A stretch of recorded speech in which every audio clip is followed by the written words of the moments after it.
Court calls black woman a fraud. Unaware. She holds the highest clearance in the CIA. The court accused a black woman of fraud, only to discover she was one of the CIA's most powerful agents. Dr. Carter, did you really falsify your identity? Is it true that you never worked for the government? Could this be the scam of the century? Why have all records of you disappeared? The questions came like sharp knives, cutting through the heavy air. Every word rang with malice, digging into the growing suspicions that surrounded the woman at the center of America's attention. In front of the Washington, D.C. federal courthouse, a sea of people churned with restless energy. Hundreds of reporters, journalists, and onlookers crowded together, desperate to witness the moment Naomi Carter would fall. A black woman, someone like her, in their eyes, was never meant to have this position. The flashes of cameras exploded in rapid succession, illuminating the scene like a battlefield. Lenses pointed straight at the sleek black luxury car as it pulled up to the courthouse steps. The clicking of shutters, the hum of microphones, the hurried footsteps. Together, they created a chaotic symphony of judgment. They were all waiting for Naomi Carter to break. The car door opened. From the shadows, a figure stepped out. Dr. Naomi Carter. She did not flinch. Her smooth, dark skin stood in stark contrast against the cold flashes of the cameras, each one desperate to dissect every detail of her face. A black woman stepping out into a crowd that was eager to prove she didn't belong. With every step onto the frozen pavement, the air around her seemed to still for a fleeting moment. A lone woman standing against the world. Her deep navy blue suit hugged her tall frame with flawless precision. Not a single crease, not a hint of hesitation. Her dark hair was neatly pulled back, each strand arranged with the same discipline that ruled her life, never allowing time nor prejudice to make her careless.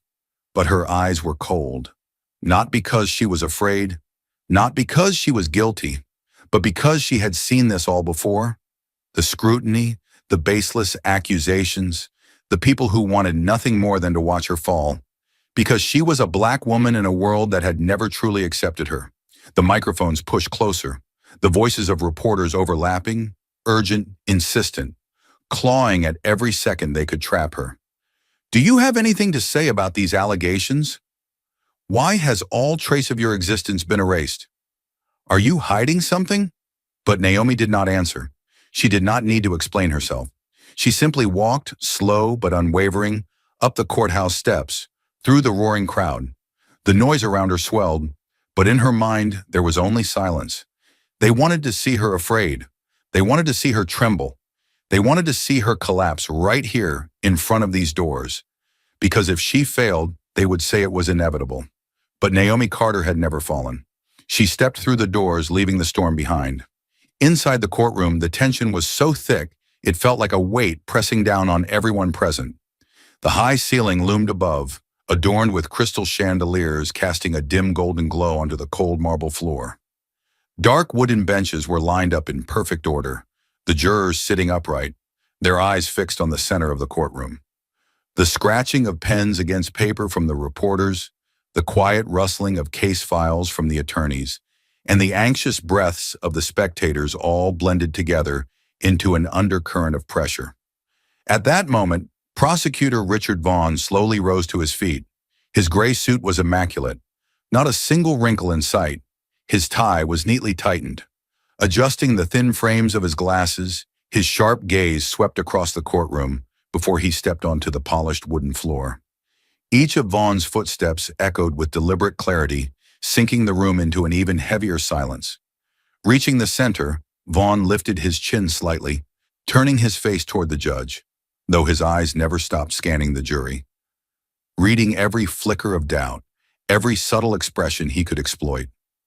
After a measured pause, Vaughn spoke, a deep, steady voice that carried the weight of authority.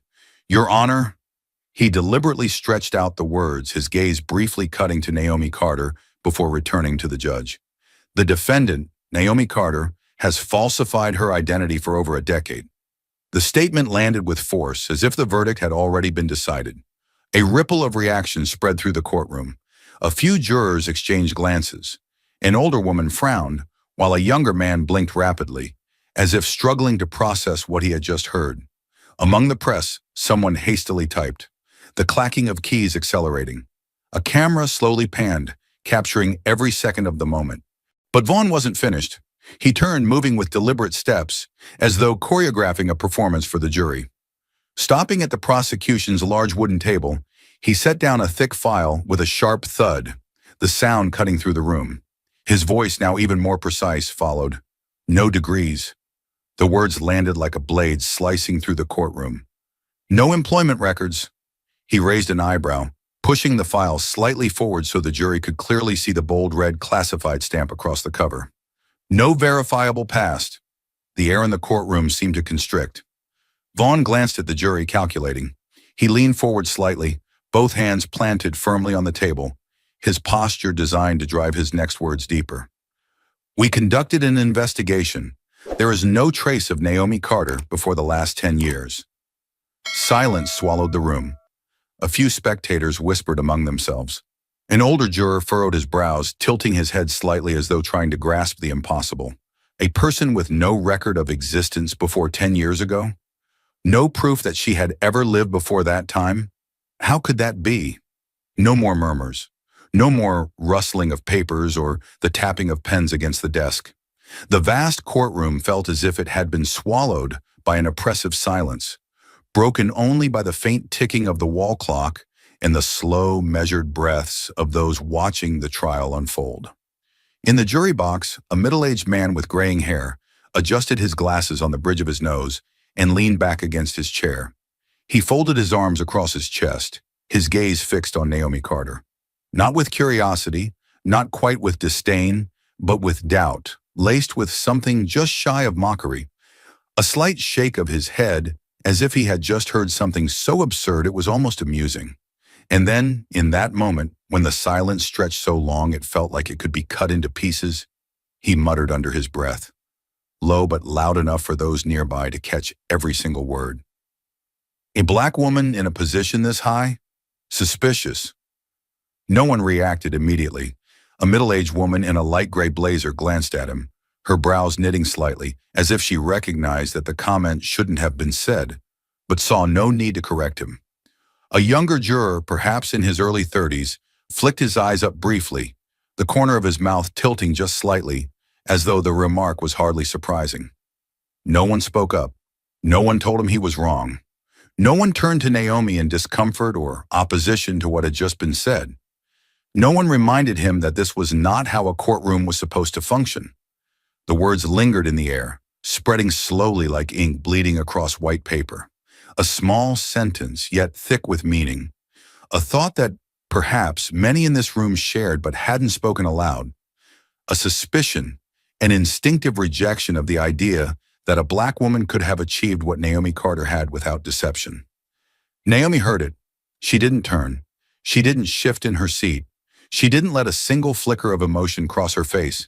She simply sat there silent, her eyes unmoving on the wooden table before her, as if the words had never been spoken, as if they didn't exist. But deep within them, something flickered. Not anger, not pain, just exhaustion. The exhaustion of someone who had heard these words too many times before. This wasn't the first time, and she knew. It wouldn't be the last. Beyond the courtroom, through the large glass windows, the flashes of dozens of cameras continued to flicker, relentlessly, as if the entire world outside was waiting for the moment Naomi Carter would finally break. Naomi stays silent, but what's going through her mind? Does she have a secret card to turn the tables? Prosecutor Vaughn stepped forward, his sharp gaze sweeping across the entire courtroom before settling on Naomi Carter's face. Not hurried, not rushed. He opened the thick file in his hands, turning each page slowly. The faint rustling of paper echoed through the utterly silent room, as if even that sound was adding weight to what was about to be revealed.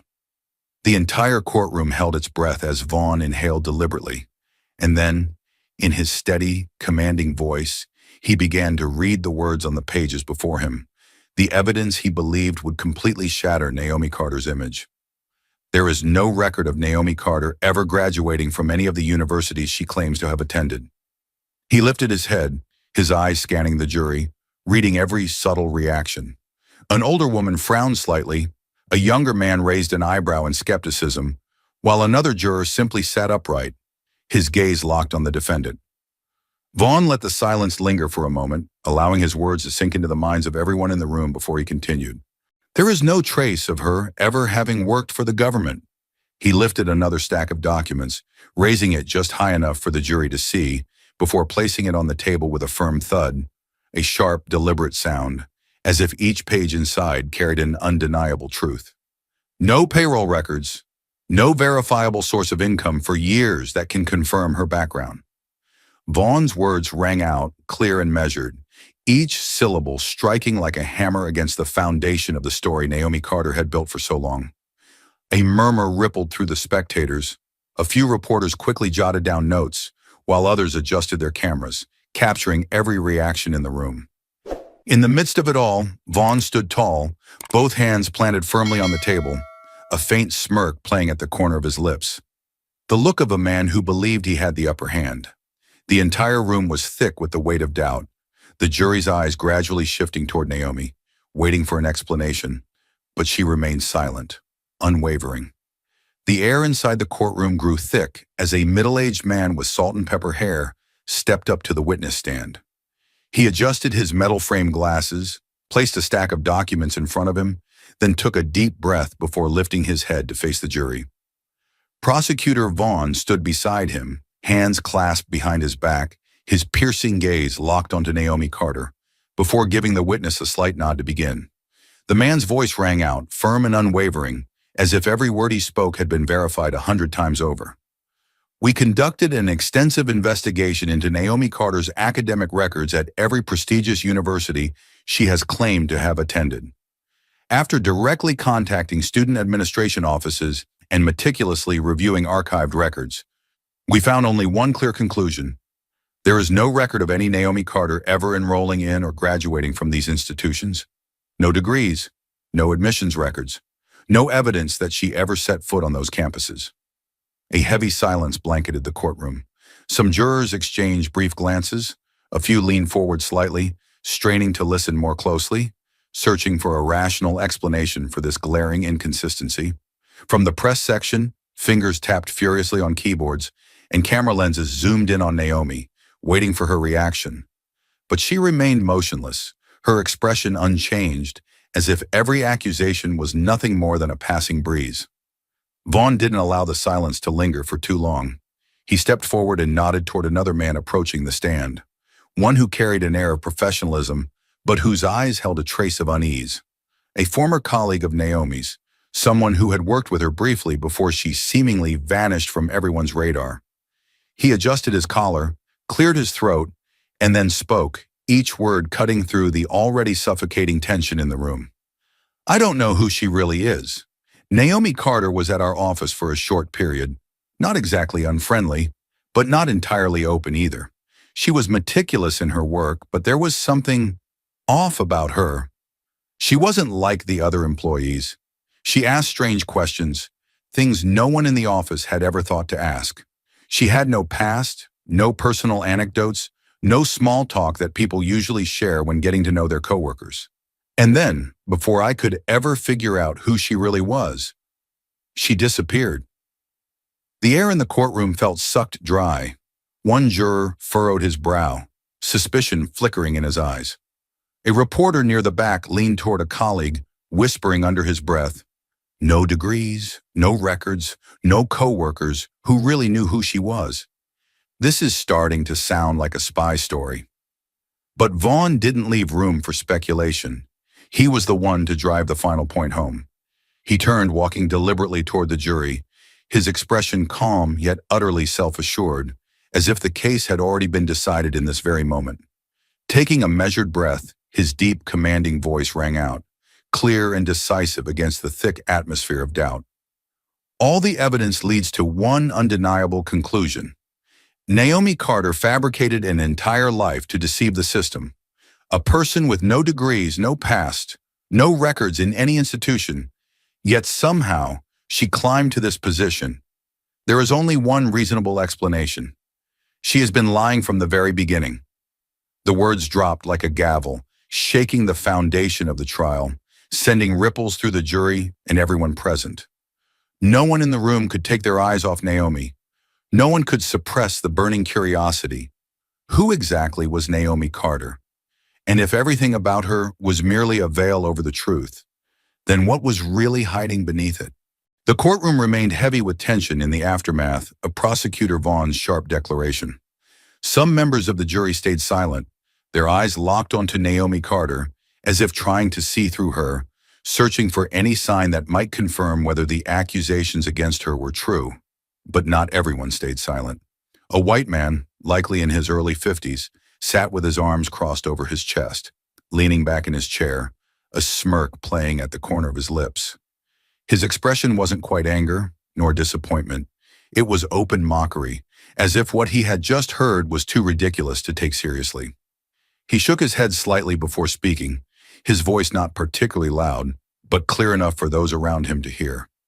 A single sentence that seemed to freeze the air in the courtroom for a few seconds. "I don't believe a black woman could have landed a job like that. It had to be fraud." The already tense atmosphere shattered under the weight of that bitter remark. Some jurors turned to glance at him. One furrowed his brows in mild discomfort. Another simply remained silent, as if the comment wasn't out of place at all. An older female juror nearby shifted slightly forward in her seat, her hands clasped together, a flicker of unease crossing her face. But she said nothing. No one objected. A silent force settled over the room, so dense it could almost be felt. Naomi sat still at the defendant's table, her face betraying no emotion. She didn't turn to look at the juror who had spoken, nor did she react with anger or shock at his derision. But in her eyes, buried beneath the mask of composure, something flickered. Not pain, not rage, but exhaustion. Not because the words hurt, but because she had heard them too many times before. Outside the courtroom, the media wasted no time seizing the storm. Sensational headlines began flooding news outlets, each one like a spark thrown onto dry grass, turning the trial from a legal battle into an uncontrollable media wildfire. Naomi Carter, con artist or mysterious genius, blazed across the front page of a major newspaper, accompanied by a striking image. Naomi walking into the courthouse, her expression calm, her eyes sharp, while behind her, a swarm of reporters shoved microphones toward her, mouths open mid-question, desperate for a statement. A news channel went live, with an anchor speaking in an animated voice. "The biggest question right now, is Naomi Carter a mastermind who deceived an entire nation, or just a fraud with an impossibly perfect cover story?"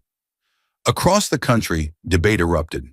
The public split into two camps, one side believing Naomi Carter was a victim of a biased system, the other convinced she was the greatest con artist of the era. Naomi remained silent. In that moment, it felt as though the entire courtroom was waiting, watching her, anticipating a reaction, a defense, or even the slightest flicker of emotion.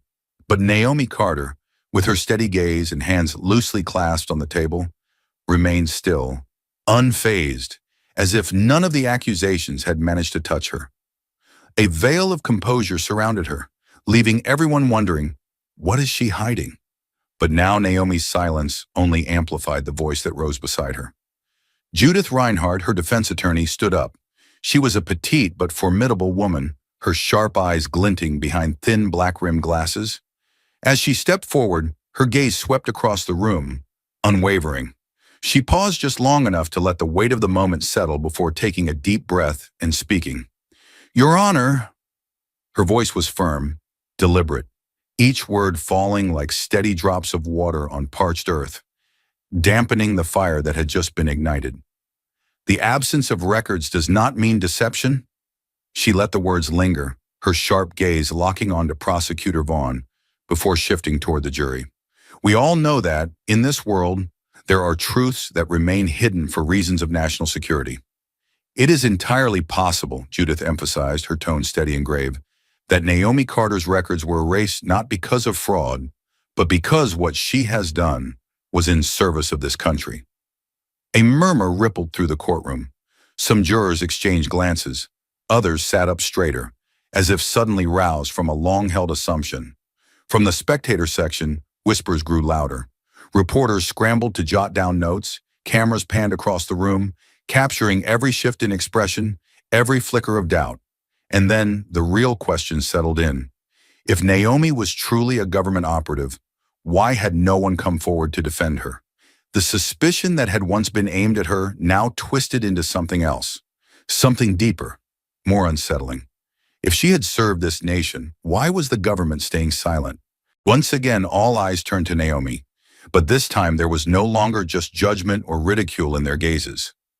Now there was curiosity, maybe even a hint of unease. Could the woman sitting before them truly be guarding secrets far beyond what they could imagine? Judith returned to her seat, giving Naomi a brief nod, an unspoken message of unwavering trust.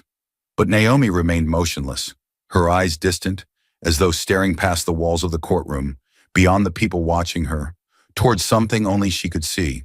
Was it real, or was it a lie? What truth lay hidden behind that calm facade? The courtroom seemed suspended in a mist of uncertainty, hovering on the edge of revelation. A turning point was approaching, and no one could predict what would come next.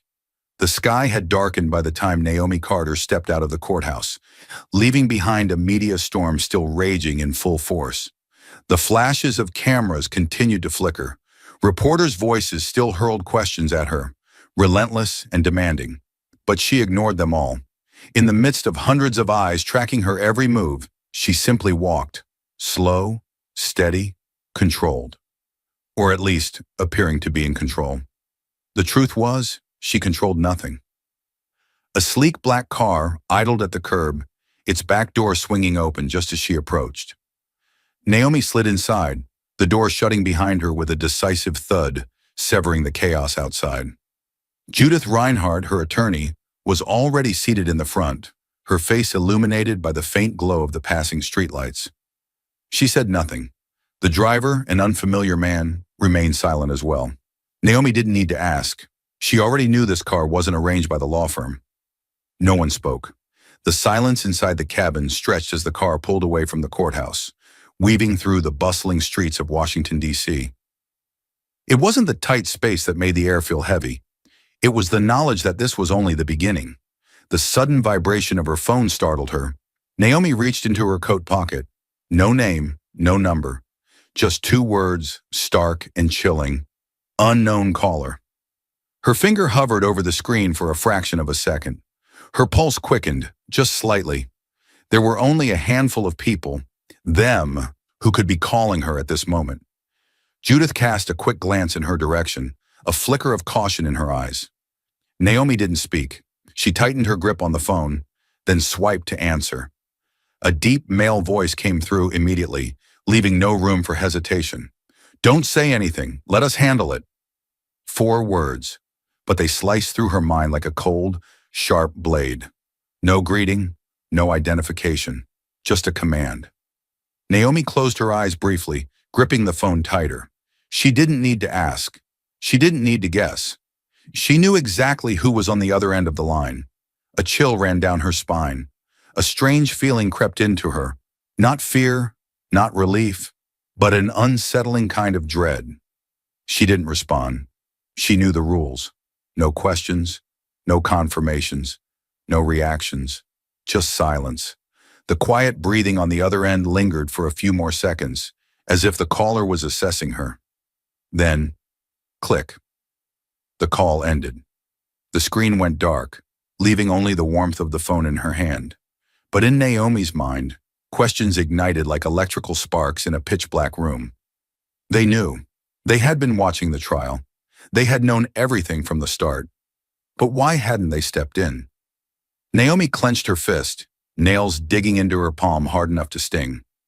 If the CIA was truly behind her, if what she had done was as important as she believed, then why were they treating her like a liability rather than someone worth protecting? Why were they letting her stand alone against a system that wanted to crush her? Outside the car window, the streetlights blurred past, casting flickering reflections on Naomi's unreadable face. She was no longer just a woman on trial. She had become a pawn on a chessboard controlled by forces far greater than her. The air in the courtroom thickened once more, as if even the dust particles were holding their breath in anticipation. Every gaze was fixed on the heavy wooden doors at the back of the room, where an unexpected figure was about to enter.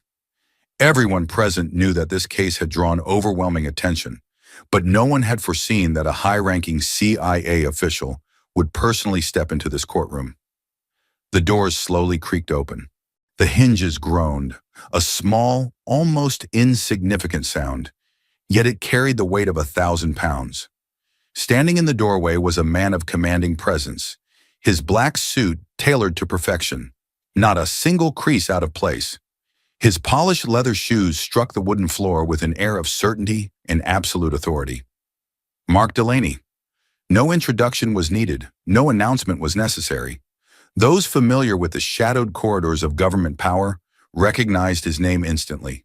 A high-ranking CIA official, a man who only surfaced when something needed to be handled behind closed doors. Not a public figure, not someone the media could easily reach.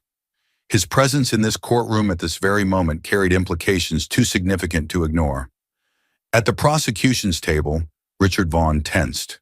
He remained still, but his hands, resting on the table, clenched tightly.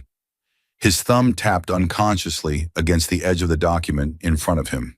His gaze darkened, sharp and calculating. Vaughn didn't need anyone to spell it out.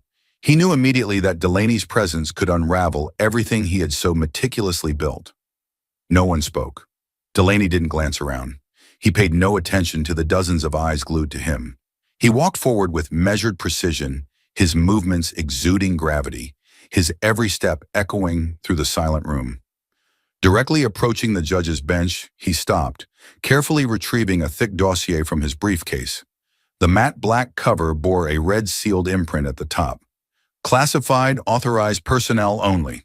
Without hesitation, he placed it before Judge Foster. No one in the room exhaled with ease. The jury, the spectators, everyone was on edge. Some instinctively leaned forward as if trying to get a closer look at the file now resting on the judge's desk. In the press section, reporters exchanged glances, some furiously jotting down notes, while others snapped photos, desperate to capture this moment. Judge Foster, a seasoned man with a severe expression, stared at the classified dossier but didn't rush to open it. He knew exactly what such a document entailed. Anything bearing the CIA's seal was never just evidence. It always carried far greater risks, repercussions that extended far beyond the walls of this courtroom. The judge lifted his gaze, his voice low but firm enough to resonate through the room. "Mr. Mark Delaney, in what capacity are you here today?" Delaney didn't answer immediately. Instead, he reached into his pocket and retrieved a small identification badge. He didn't raise it high. He didn't flaunt it. He simply placed it on the desk in front of the judge. Some jurors raised their eyebrows. A few of them seemed to realize, perhaps for the first time, that they weren't merely deliberating over a fraud case. They had unknowingly stumbled into something much larger. After a brief but heavy pause, Delaney finally spoke. "I am here as a representative of the Central Intelligence Agency." The words fell like a bomb, shaking the very foundation of the courtroom. The jury exchanged looks, some whispering, while others sat frozen, their expressions rigid with the weight of realization. At the prosecution's table, Vaughn couldn't hide his frustration. He slowly straightened, fingers interlacing as his jaw tightened. He didn't like this, because if the CIA had stepped in, it meant this case was no longer a simple game he could manipulate. At the defense table, Naomi Carter remained motionless, her eyes locked onto Mark Delaney. No surprise, no hesitation. She had known this moment would come. She had always known they wouldn't let her fall completely, but the only question circling in her mind wasn't if they would help her, but how far they were willing to go, and at what cost. The entire courtroom felt suspended in an invisible limbo. No one knew what would happen next, but everyone understood one thing. The game had changed. The matte black dossier remained in front of him, thick and heavy, as if it carried the weight of an enormous secret. The bold red lettering on the cover seemed to burn under the harsh courtroom lights. Classified, authorized personnel only. Every eye in the room was fixed on him. No one dared to breathe too loudly. Each person was drawn into the tension of the moment, waiting for something to be revealed. something that could change the very nature of this case. The judge placed a hand on the file. His fingers trembled slightly as they traced the edge of the cover. He paused for a brief moment, as if bracing himself for what was about to come. In nearly 3 decades on the federal bench, he had handled high-profile cases, had seen shocking evidence presented before him, but never before had he opened a dossier bearing the direct seal of the Central Intelligence Agency. He swallowed dryly. Taking a slow, measured breath, the judge reached for the upper corner of the file and pulled. The tearing of the security seal ripped through the silence like a gunshot. And then he began to read. It only took a few seconds. At first, his eyes skimmed the first page, his brows furrowing slightly as he processed the information in front of him. A second later, the lines on his forehead deepened. His breathing slowed. But by the time he flipped to the second page, the change in his expression was undeniable. The color drained from his face, from calm to confusion to something close to shock, all in an instant. The wrinkles on his forehead deepened, his grip on the file tightened, his knuckles turning white. His lips pressed into a thin, bloodless line, and for a fleeting moment, this man, a man who had spent his life in the judiciary, who had faced some of the most dangerous and complex cases in the country, sat utterly frozen, as if he had just seen something that should not exist. At the prosecution's table, Richard Vaughn stiffened. He remained still, but his eyes darkened, his posture sharpening like a predator sensing danger. He scrutinized every flicker of movement on the judge's face, every furrow of his brows, every sign of hesitation, and he didn't like what he saw. He had seen judges open evidence files before, but never had he seen one go pale, stunned, and seemingly at war with his own perception of reality. In the jury box, a few members began exchanging uneasy glances. An older woman frowned, craning her neck as if she could somehow see inside the file. A younger juror unconsciously shifted in his seat, his grip tightening on the edge of his chair, as though he needed something solid to hold on to. From the press section, the atmosphere was just as chaotic. Reporters scribbled furiously in their notebooks, some whispering frantically to one another, trying to make sense of what was happening. A cameraman nudged his colleague, signaling for a better angle. Focus on the judge. Capture every shift in his face. And at the defense table, Naomi Carter did not blink. She showed no emotion, no reaction, but the way her fingers lightly tapped against the surface of the table, the way her breathing remained slow and even, it was clear she was not surprised, because she already knew exactly what was inside that file. The real question was, now the judge knew too. For that brief, suffocating moment, the courtroom felt as if it had plunged into a void, where the earlier accusations, the so-called damning evidence laid out by Vaughn, the confidence of the prosecution, suddenly seemed small, insignificant, because whatever had just been unveiled had the power to change everything. Why did the judge go pale? What did he just discover that could change the entire case? The fight for justice is just beginning. More shocking twists are ahead. Don't miss a moment. Like, subscribe, and turn on notifications to stay with us. Thank you for standing for truth and justice. Where are you watching from? Let us know. Judge Foster remained motionless, his eyes locked onto the file before him, but it was clear to everyone in the room that his hands were gripping the edges so tightly his knuckles had turned white. The entire courtroom had been swallowed by a suffocating silence, where even the air itself felt heavy under the weight of the truth that had just been unveiled. Slowly, with a tension-ridden expression, as if he was forcing himself to accept what he had just read, the judge lifted his gaze, scanning the room. He looked at the jury, ordinary citizens tasked with the simple duty of determining guilt or innocence, now entangled in a secret far beyond their comprehension. He looked at prosecutor Richard Vaughn, who sat frozen, lips pressed so tightly together they had lost their color, as if he too realized that this case had spun entirely out of his control. And finally, he looked at Naomi Carter. Naomi remained still, her face betraying no shock. She had always known this moment would come. It was only a matter of when. But what she cared about more was, why now? The judge took a deep breath, as if steadying himself before speaking. His voice dropped, no longer carrying the same authority as before, replaced instead by pure, deliberate caution. According to the documents submitted by the Central Intelligence Agency, he paused, flipping to another page, double-checking the content as if even he couldn't believe what he was about to announce to the entire courtroom. The defendant, Naomi Carter, was a high-level intelligence operative working under a false identity. A shock-wave ripped through the room.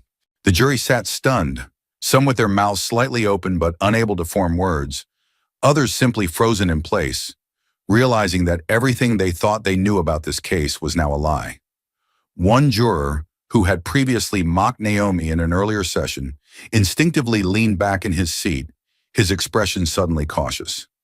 At the prosecution table, Vaughn sat rigid as stone. He had poured his entire career into this case, had gone on record publicly declaring Naomi a fraud, had confidently presented his argument that she had fabricated her life to manipulate the system. And now, right before his eyes, the United States government had confirmed he was wrong. From the press section, chaos erupted. Reporters typed furiously, pages flipped wildly in notebooks, phones lifted in the air to capture the moment. A female journalist whispered to her colleague, her voice trembling with excitement, "This isn't just a trial anymore. This is an intelligence scandal unfolding in real time." But none of it compared to Naomi Carter. She remained seated, her eyes dark, hands clasped together on the table. No reaction, no surprise, no flicker of doubt. Judge Foster swallowed hard, his eyes glued to the text in the file as if needing to read it one more time to be certain he wasn't hallucinating. But the truth remained, printed in stark black ink, impossible to ignore. Lifting another page, his voice dropped further, but the weight of his words filled the room. Her records were erased due to matters of national security. The courtroom shattered. Some people sat in stunned silence, unable to speak. Others turned urgently to whisper amongst themselves. Several jurors blinked rapidly, their minds scrambling to process this seismic shift in the case. A younger juror leaned forward, pressing a hand to his forehead, his face stunned. No records, no evidence of her past. Not because Naomi Carter was a fraud, but because the government had erased her. No one in the courtroom could continue to believe this was just a case of simple identity fraud. Because when the CIA intervened, when files disappeared by government order, the real question was no longer whether Naomi had lied. The real question was, what had she done to be wiped from history? At the prosecution table, Richard Vaughn blinked rapidly, his breathing uneven. He didn't want to believe this. He couldn't believe this. His entire career, everything he had staked on this case, was it all crumbling in real time? At the defense table, Judith Reinhardt slowly turned toward Naomi. She didn't ask. She didn't have to, but her eyes carried an unspoken understanding. Naomi knew. She had known from the moment the trial began that the CIA would step in, that her secrets could never stay buried forever. Richard Vaughn could not let it end like this. He sat motionless for a few seconds after the judge read aloud the contents of the file. But inside, his mind was working at a furious pace. He had spent months building this case, exposing Naomi Carter to the public, proving that she was nothing more than a professional fraud. And now the CIA had shown up with a single file and unraveled everything? No, there was no way he would allow that to happen. He took a deep breath, adjusted his posture, and then suddenly stood up. "Your Honor," Vaughn's voice rang out, sharper than ever, carrying no trace of surrender. "If she truly was a CIA operative, I have a very simple question." He turned toward the judge, then swept his gaze across the courtroom, locking eyes with every juror, every reporter seated in the gallery. Why did they let her defend herself? His words landed like a slap in the middle of the already tense room. A juror shifted slightly in their seat, brows knitting together. Others exchanged brief glances, saying nothing, but uncertainty was now etched on their faces. Vaughn saw it. He knew he still had a chance. He pressed forward, his voice growing stronger, more commanding. "A high-ranking intelligence operative, someone the government deems important enough to erase from every official record. Someone who, if this file is telling the truth, has been involved in top-secret operations." He paused for a second, then leaned forward, his voice dropping, slow and deliberate. Then why, when faced with the threat of conviction, did they not send legal representation to defend her?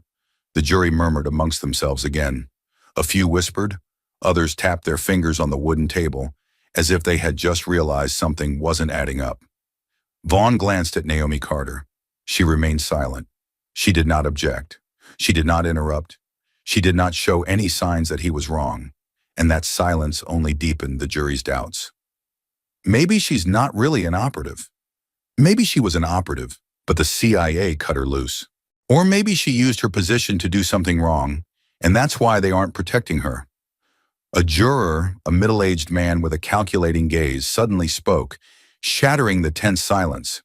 If the CIA truly cared about her, they wouldn't have left her to face this alone. His words were like gasoline poured over an already blazing fire of doubt. Another juror nodded. An older woman pursed her lips, her expression heavy with thought. The narrative of Naomi Carter as an innocent agent, wrongfully prosecuted, was beginning to crack. Vaughn saw it, and he seized the moment immediately. He stepped forward, his eyes gleaming with the sharpness of a predator sensing its prey's weakness. We cannot blindly trust a file. We cannot simply take the CIA's word that she was an agent and erase all suspicion. He stopped just in front of the jury, planting both hands firmly on the table, leaning in. His voice was steady, weighted with conviction. Because if we accept that without asking further questions, then who's to say Naomi Carter didn't use her position for something far worse? Now the jury was no longer silent. They were fully caught in the storm of doubt Vaughn had unleashed. Vaughn made a crucial point. A high-ranking intelligence officer wouldn't be left to fend for herself. Could it be that Naomi is no longer someone the CIA trusts? The tension in the courtroom remained suffocating in the wake of the CIA's revelations. The claim that Naomi Carter had once been a high-level intelligence operative still echoed in the minds of everyone present. But Richard Vaughn refused to back down. He knew that if he stopped now, the case would be over, and Naomi Carter would walk out of here without a scratch. He could not let that happen. Vaughn straightened his posture, his sharp gaze sweeping across the room before a cold smile curled at the corner of his lips, like a predator that had just found its prey's weakness. He had one final move left to play. "Your Honor," Vaughn's voice rang out, crisp and deliberate. He enunciated every word carefully, ensuring that what he was about to say would embed itself into the minds of the jury. "I would like to present new testimony, a testimony from someone whose credibility cannot be questioned." He lifted a hand in signal, and the doors of the courtroom slowly swung open. Mark Latham entered. The entire room seemed to hold its breath as the man stepped inside. A former CIA operative. A man who had once worked on classified operations. A man who had belonged to the same world Naomi Carter had operated in. Latham did not rush forward. He carried himself with a firm, composed demeanor, his graying hair neatly cropped, his dark suit crisp and precise. But what drew the most attention were his eyes. Sharp, quiet, holding a distinct air of wariness. He moved forward with slow, deliberate steps toward the witness stand, where Vaughn was already waiting. The atmosphere in the courtroom grew heavier, more suffocating than ever. Naomi Carter remained still in her seat, but her fingers had stopped tapping against the table. Not out of fear, but because she knew Mark Latham, and if he was here, it meant that someone had orchestrated this well in advance. Latham stepped up to the stand, placing his hand on the Bible to take the oath. Vaughn wasted no time. He turned to face him, eyes gleaming with a predator's triumph. "Mr. Latham," Vaughn began, his voice calculated and steady, "you were a CIA operative, correct?" "Yes," Latham's voice was low, firm. "And you worked with the defendant, Naomi Carter?" Latham glanced briefly at Naomi before answering.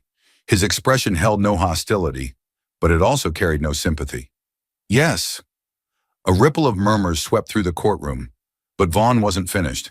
He raised an eyebrow, deliberately drawing out the moment so the jury could fully absorb the gravity of what was about to unfold. Then he stepped in closer, his tone dropping, calculated, provocative.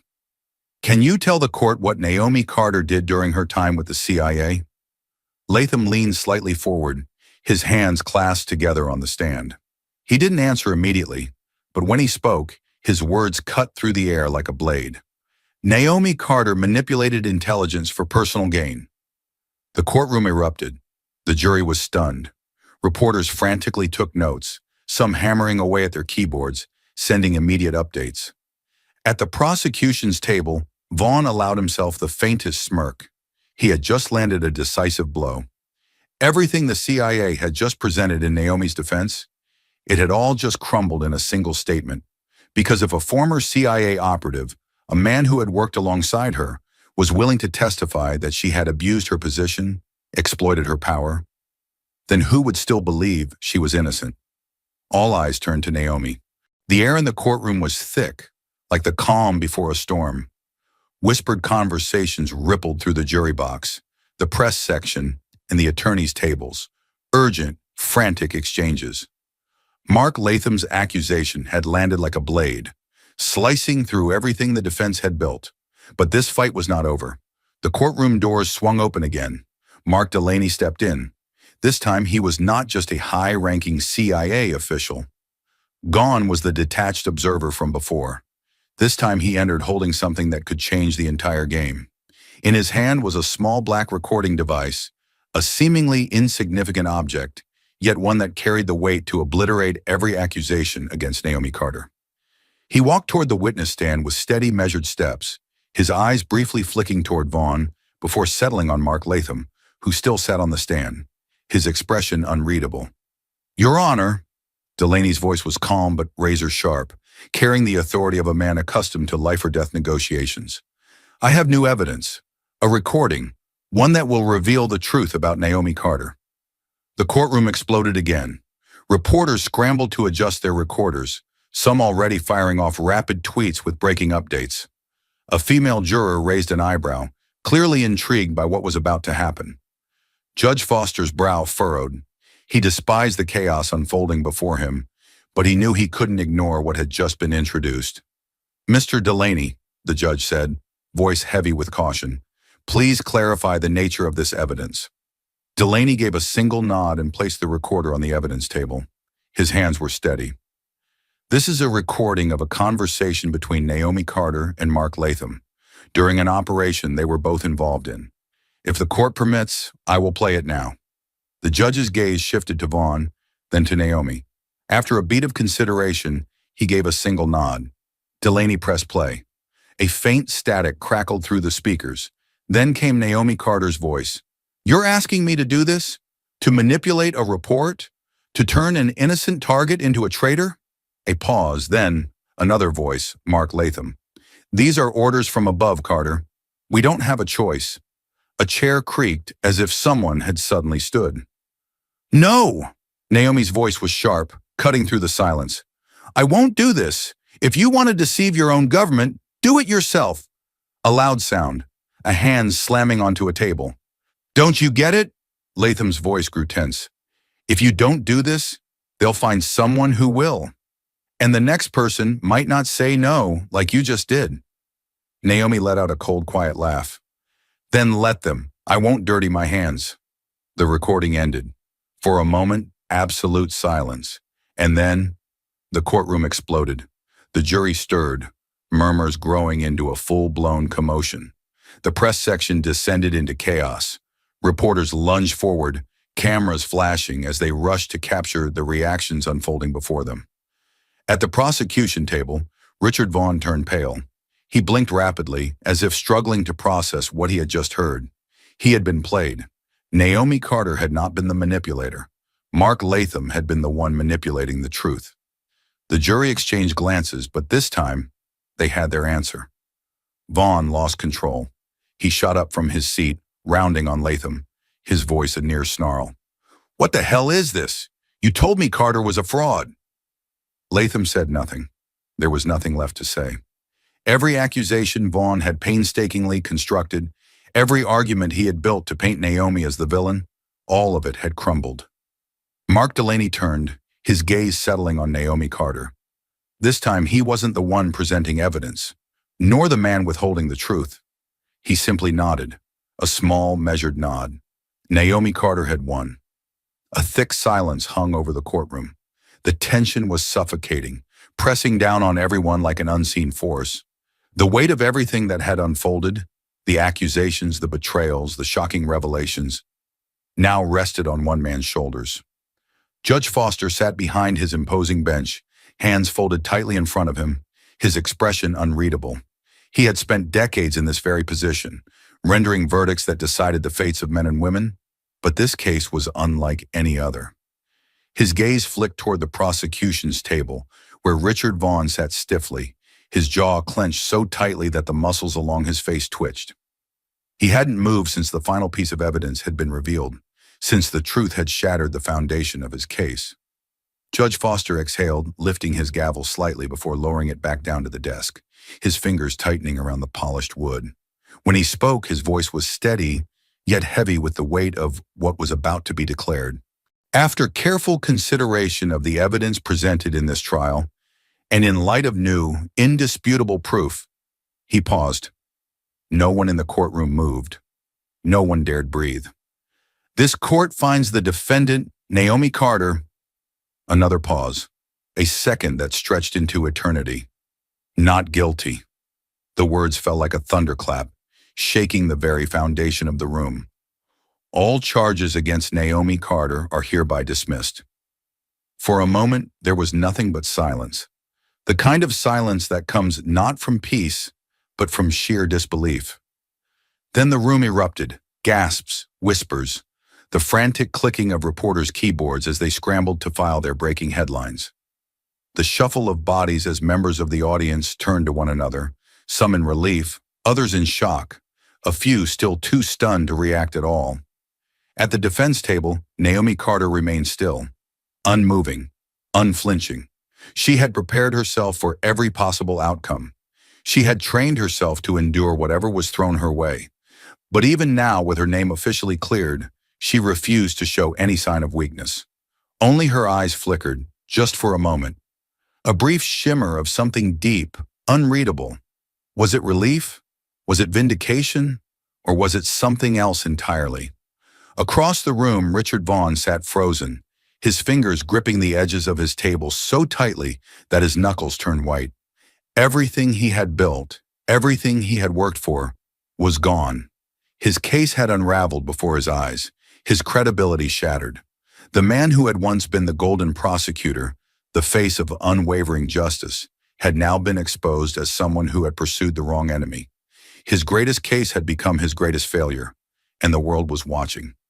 Somewhere in the back of the courtroom, a journalist whispered into her recorder, voice barely audible over the commotion, "Richard Vaughn has just lost everything." The courtroom had long emptied, but Richard Vaughn remained seated, staring blankly at the polished wood of the defense table. His once pristine suit was now wrinkled, his tie loosened, his confidence drained. The echoes of the judge's ruling still rang in his ears, though the room was now silent. He had lost. Not just a case, not just a trial, but everything. The door swung open, the sharp sound of leather shoes clicking against the marble floor, cutting through the silence. Vaughn didn't need to look up to know who it was. District Attorney Charles Whitmore. He didn't sit, didn't offer condolences, didn't soften his expression. He simply stood there, arms crossed, his gaze cold and heavy. Finally, after a long pause, he spoke. "You embarrass this office." Vaughn swallowed hard, his jaw tightening. He had expected anger, had braced himself for disappointment, but the weight of Whitmore's words still landed like a hammer. "You built a case on arrogance, ignored warning signs, and dragged this department through a circus. You let personal ambition blind you, and in the end, you were played." The words cut deep, not because they were harsh, but because they were true. Vaughn opened his mouth, searching for something to say, some way to justify himself, to fight back. But Whitmore wasn't done. "The media is calling for your resignation." Vaughn's fingers curled into fists. He had seen the headlines. The fall of Richard Vaughn, how one man's obsession led to his own ruin. Vaughn's career in freefall after humiliating loss.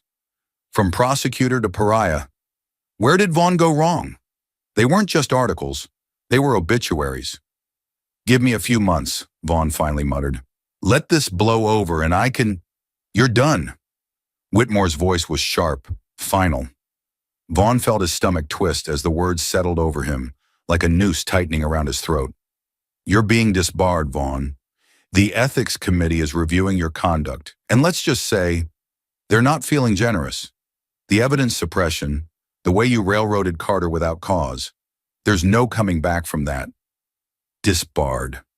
The word alone was enough to make Vaughn feel physically ill. Whitmore leaned in slightly, lowering his voice, his tone almost pitying now. Take the resignation. It's the only dignity you have left. Vaughn swallowed the bitter taste rising in his throat. For years he had walked into courtrooms like a king, had commanded attention, respect, had crushed anyone who stood in his way. And now he was nothing. His hands trembled as he reached for the resignation letter sitting neatly on the desk in front of him, the ink still fresh, waiting for his signature. His name, the same name that had once inspired fear and admiration, was now a curse, a cautionary tale. His fingers wrapped around the pen. He hesitated, his mind racing, his pride screaming at him to resist, to fight, to find a way out. But there was no way out. There was only this. He let out a slow, ragged breath. Then, with a heavy stroke, he signed. And just like that, Richard Vaughn was erased. The city stretched out before her, a vast expanse of glowing lights and shadowed streets, pulsing with life even as the night deepened. From the window of her apartment, Naomi Carter watched it all, her reflection faintly mirrored in the glass. Washington, D.C. was never truly still. Cars moved in rhythmic lines along the avenues below, and distant sirens wove through the hum of a city that never slept. But inside this room, in this moment, there was nothing but silence. She had won. The gavel had fallen. The judge had spoken. Her name had been cleared, her past vindicated, her future uncertain. The trial that had nearly erased her had instead restored her, albeit at a cost. The world now knew her name, though most would never understand the truth behind it. She was no longer a ghost, no longer the woman without a history. But as the headlines shifted to the next scandal, the next controversy, she knew that this moment, this fleeting quiet, would not last. A vibration against the wooden table shattered the stillness. Naomi's gaze flicked downward. Her phone. The screen pulsed once, illuminating the dark room. A single word flashed across it. Restricted. No number. No caller ID. She didn't need one. For a long moment, she just stared at it, fingers poised but unmoving. She had known this call would come. She had expected it from the moment she stepped out of that courtroom. Perhaps she had even been waiting for it. And yet, seeing it now, the reality of it settled heavily over her, pressing against her ribs like a weight she thought she had left behind. It rang again, once, twice.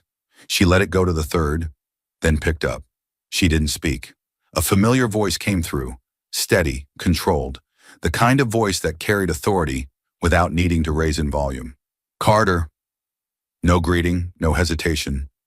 Just her name, spoken like a summons.